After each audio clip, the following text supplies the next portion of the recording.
Listen. When the moon rises over the oil palm trees of Ibibioland, the spirits walk. The Ekpo masquerades dance in the shadows. And the drums speak secrets that no human dares to whisper.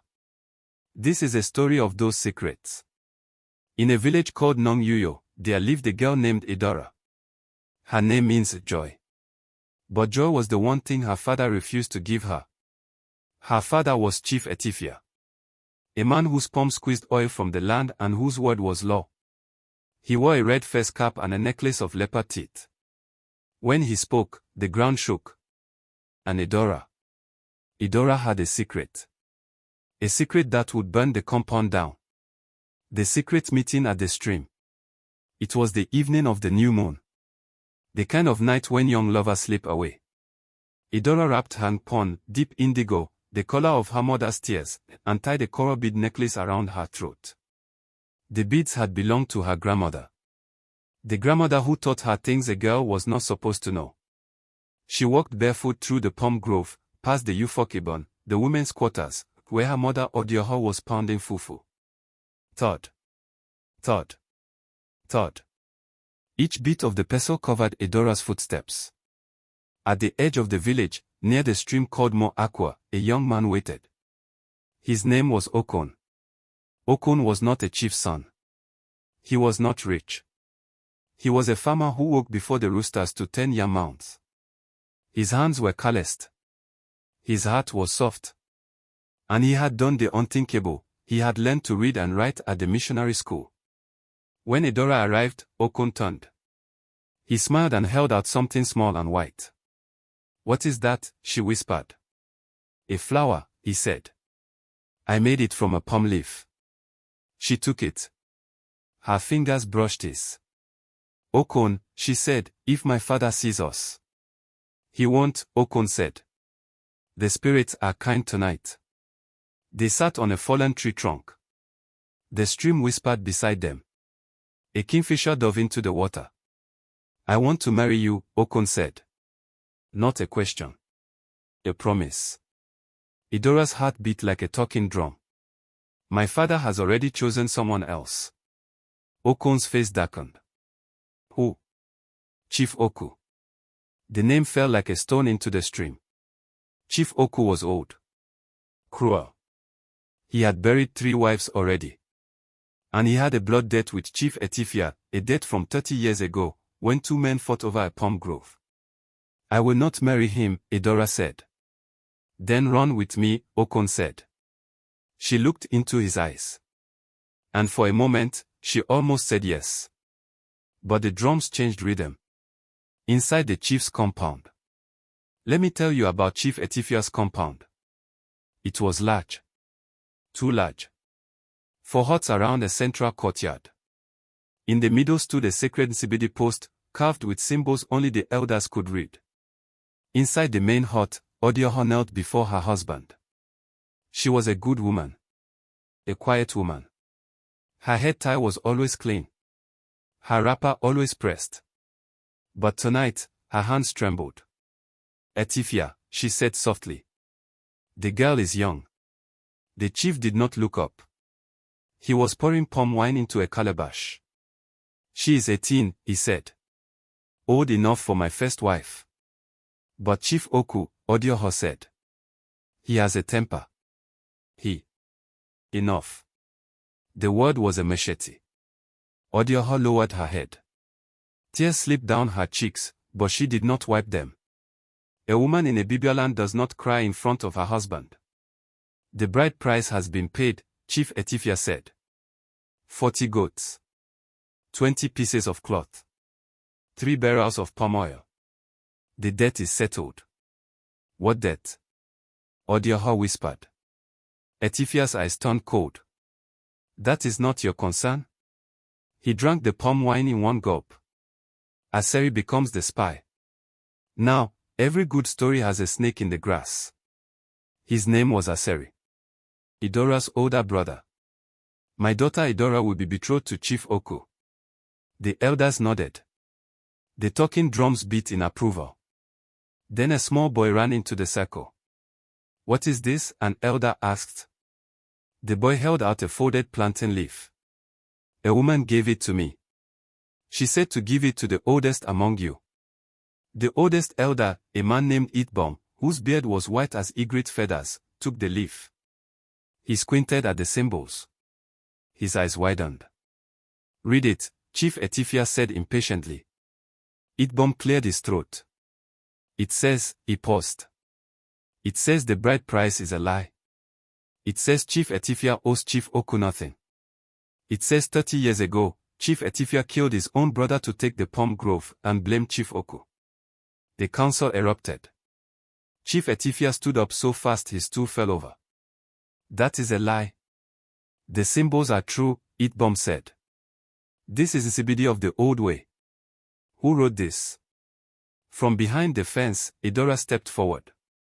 She was trembling. But her voice was steady. I did, she said. The council gasped. A woman, someone shouted. Writing. That is forbidden. Then punish me, Idara said. But the truth is written. And you cannot unread it. Chief Etifia's face turned to stone. Chief Oku rose slowly. He looked at Etifia, then at Idara. This is not over, Oku said. He walked away. Behind him, 20 warriors followed. Her hands are still shaking. But her chin is high. And the narrator says. In Ibibioland, a woman's voice is supposed to be a gentle stream.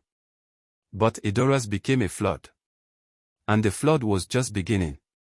Aseri was not a bad man when he was young. But jealousy had eaten his heart like termites eat a roof beam. He had watched Okon win a wrestling match at the Harvest Festival. He had watched the village girl smile at Okon. And he had watched his own father praise Okon's father, a man who once worked for Chief Etifia. That night, Aseri could not sleep. He saw Idara's shadow slip past the Nsibidi post. He saw her walk toward the palm grove. His feet moved before his mind decided. He followed her.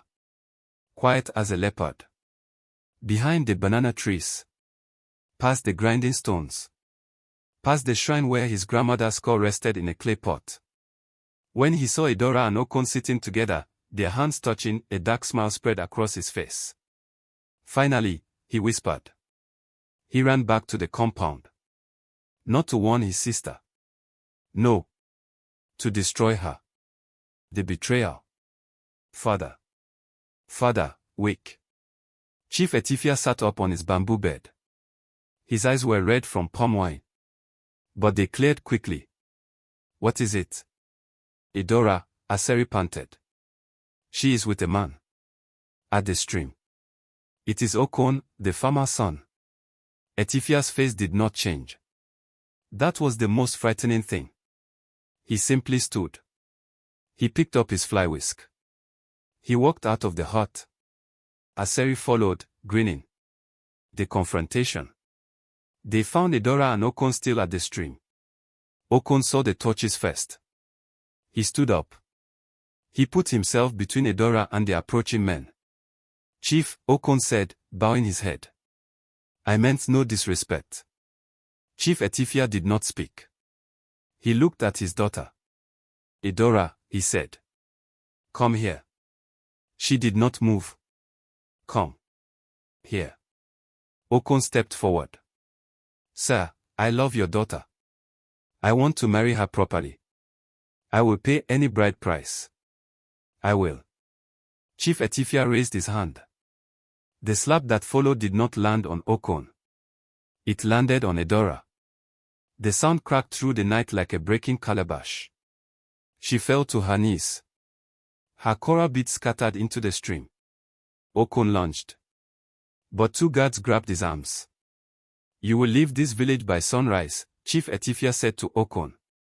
You and your entire family. If I see your face again, I will feed it to the Ekpo. No. Idara screamed. But her father turned his back. Aseri watched it all. And he smiled. Idara remembers. That night, Idara did not sleep. She lay on a bamboo mat in the women's quarters. Her cheek was swollen. Her mother sat beside her, silent. Mother, Idara whispered. Help me. Odioho shook her head. There is nothing I can do. Your father is the chief. Then I will do it myself. Odioho looked at her daughter strangely. You are a woman? What can you do? Idara closed her eyes. She remembered her grandmother. The old woman with white chalk on her forehead. The old woman who had held Idara's hand and traced symbols on a dried plantain leaf. You are a girl, her grandmother had said. They will tell you that you cannot write. They will tell you that only men speak to the council. But words are not men's property. Words are fire. And fire belongs to whoever dares to carry it. Idara sat up. Mother, bring me a dried plantain leaf. Why? Please. Odioho hesitated.